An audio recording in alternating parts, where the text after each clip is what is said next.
Hi, and welcome to another segment of Great Lakes Sportsman. My name is Mark Sack, and today we've got a great segment for you. We're muskie fishing. We're casting for muskies over on Lake St. Clair with Bob Bruner. And Bob is a National Freshwater Fishing Hall of Fame member, was inducted into Hayward in 2005, and has been guiding forever on Lake St. Clair. He's seen all the changes, and the guy really knows the lake. He had some absolutely incredible tips to give us today, and I think that you can take these tips and go over and be a much more successful angler for muskie on St. Clair. So I hope you enjoy this one. It was real special for me. I didn't finish telling you about how I got in the hall, did I really? No, how did you get in the hall? I got in the hall through clients. And I didn't even know about it till it happened. So it was kind of a surprise. And there's days I wake up and I still don't believe it. But I know it's there because I was going to bring my plaque and I forgot to, so you could film it. Well, maybe we can get a quick shot when we get home. Yeah. We can run in and get it. Yeah, I could do that. I even got it down off the wall. Then I forgot. I was going to put it in my black bag and I forgot. No, we can. It's good that you don't bring it. We'll just. But anyway, let's see, 25, 30, 33. About 33 years ago, I had these two kids up at the top of the bay. They had hired me for the day. And we were out there for 8 hours casting, and we brought 7 muskie to the boat. Every fish was over 4 foot. This is back when 25-pounders were winning the tournaments. And every fish we brought up was over 4 foot, 7 of them. Well, this kid never forgot about it. And there was a real weird twist to this story, too.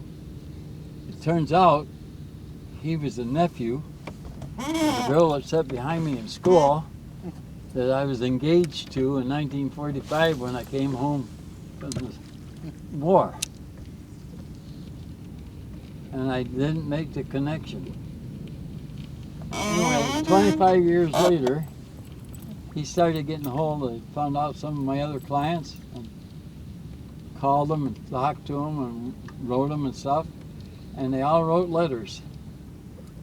And he nominated, sent them the letters in and nominated me. And I made it on the first boat. One of the things that Bob talked about today was the muskie's favorite bait fish. This took me totally off guard. I probably wouldn't have guessed in 3 guesses, and you can see what my first guess, it was walleye, and I was wrong. It was very interesting to say the least, though. Check out what he has to say on what the muskie's favorite bait fish is to forage on Lake St. Clair. What do you think the muskie's favorite bait fish is in Lake St. Clair? Yeah. I know, I don't think. I know what their favorite fish is, and has been for ever since I can remember. Sheephead. Sheephead. Sheephead. Their desserts are red-nosed suckers. They love suckers, believe me. But their favorite bait, the bait they feed on the most during the summer, are sheephead. In the fall, the shad come in, the end of August, somewhere around there. Right. The shad start coming in. Then they switch to the shad. I had 2 guys out, I was out with 2 guys a couple of years ago. We were fishing right there where we started, but we were right against, casting the seawalls. And here comes a school of shad along the seawall. There's 7 muskie in a semicircle behind them. The shad are jumping out of the water and everything. 3 of them actually jumped in the boat to get away from those muskie. Well, I guess that makes sense.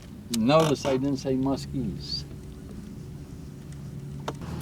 Of course, following that up, the next logical thing was, what kind of baits do you like to throw then? And he went right into it without hesitation on what his favorite baits were. Never would have guessed it in a million years. He ties his own baits over there, and it was a very interesting answer from him. Check it out. All right, I'm going to tell you my favorite lures. I'm going to make you guess what my favorite is. I think I know. Okay, tell the camera what my It's the favorite. red eye. Okay, can you approximately guess what's second? Runner, tandem willow black blades. No tandem. I don't like double blades. Just one blade One blade. with black. Well, yeah, black is very good. What's your favorite one? My favorite blade? Chartreuse. Chartreuse. My second favorite lure is Super Shad. Really? Bucktail's third. Boys at Rapallo would be glad to hear that. Yeah. You think they'd buy those two Super Shads I have? They should. You should save those though, and you should send a box to the Hall of Fame, because that's a great lure just to look at. With how many fish have hit that lure.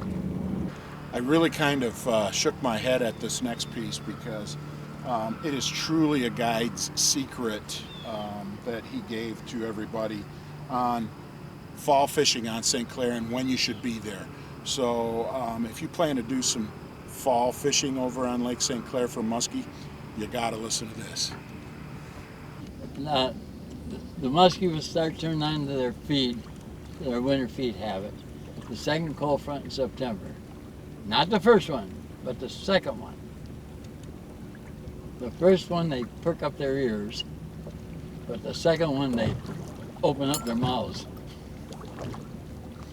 That's good. And by the middle of November, they have all of their winter fat, plus they have their eggs. Their eggs start to develop around the end of October, 1st of November. So they'll be full of eggs and have all their winter fat on by the middle of November. Then they are very, very tough to catch after that, because they don't feed but like once a week, once every 2 weeks. And I Okay. don't care what day it is, what month it is. On any given day, it If can you be the could best. go one time a year, one day, what day would that be? Just one day. One day you could choose. Right here, one day in the middle of October. I like that. Yeah, now you want that erased.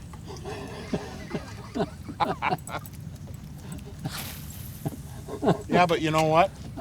Most guys won't even fish in October, will they? No, a lot of them won't.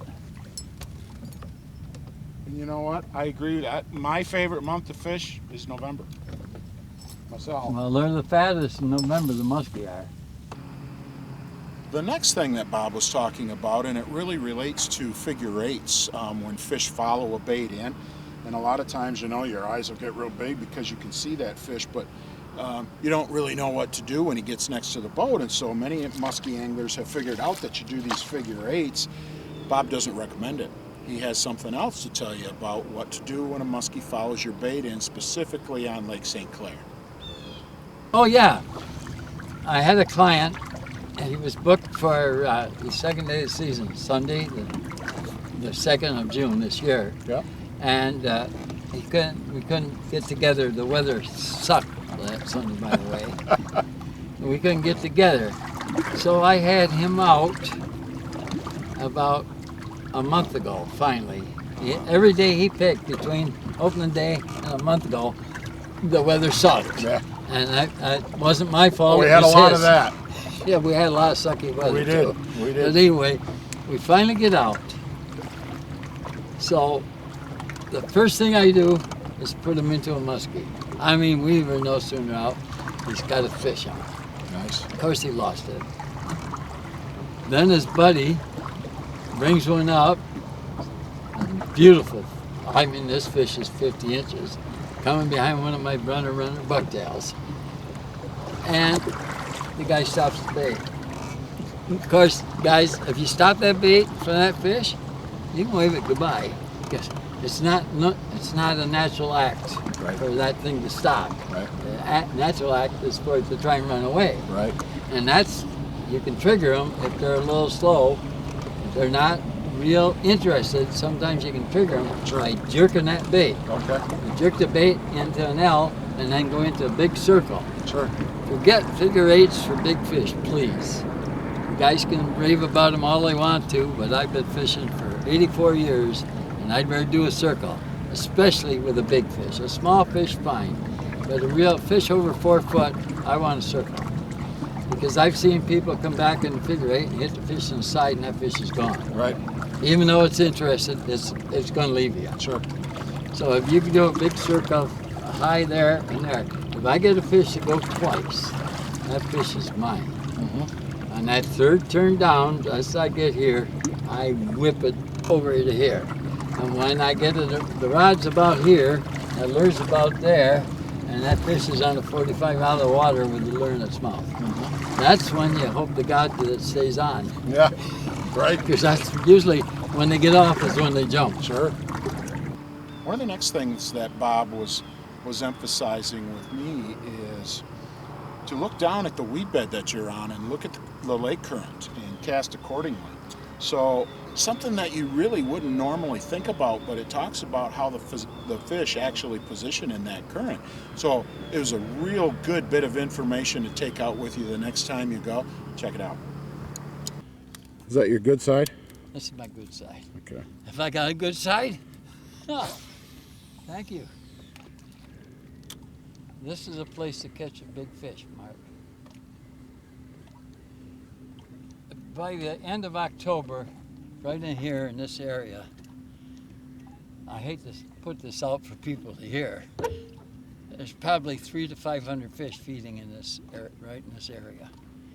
There's about 7 nice weed beds that's scattered in here, and all of them hold bait fish, and all of them hold fish.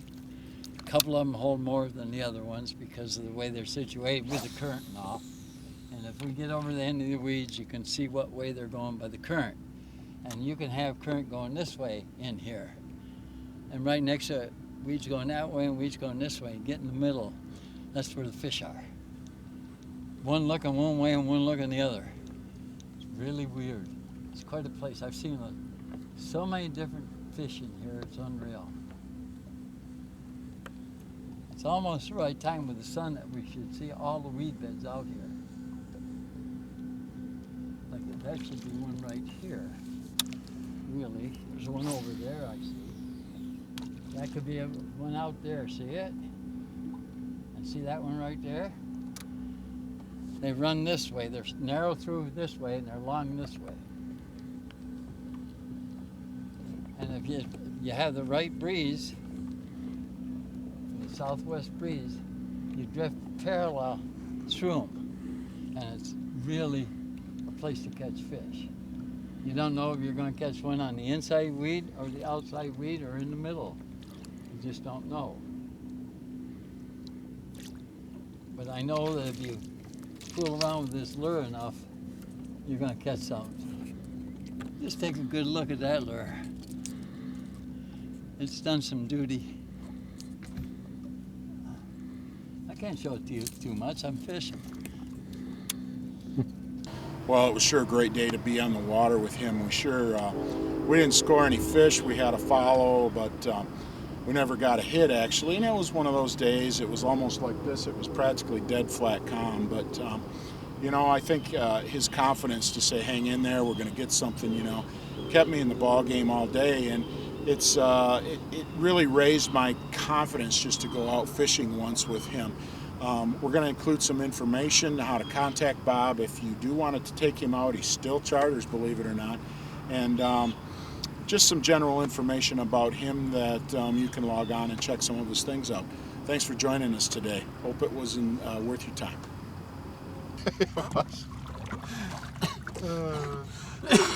Well, I got to tell you, it's been an absolute pleasure fishing with this guy. If you want to get over to Lake St. Clair or you just want to talk about muskie fishing, Bob, give them your information on your website so they can get a hold of you.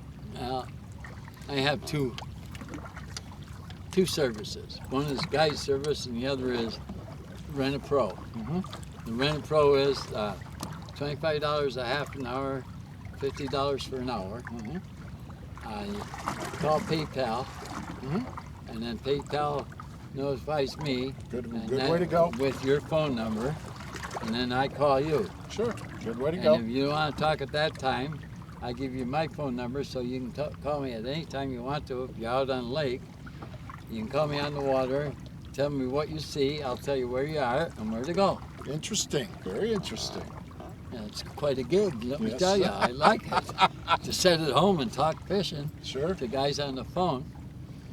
I even have a story about this if you want to hear it. Well, first, You know, your website is Michigan, small letters, Michigan, Muskie, M-U-S-K-I-E, Bob.com. Good. That's my website. MichiganMuskieBob.com. Right. My Lots of good info on that site too. I've started to get into it a little bit. Obviously, I'm going to get into it a little more when I get home. Yeah, you better knock you out of your own boat. But I'm just going to tell you this.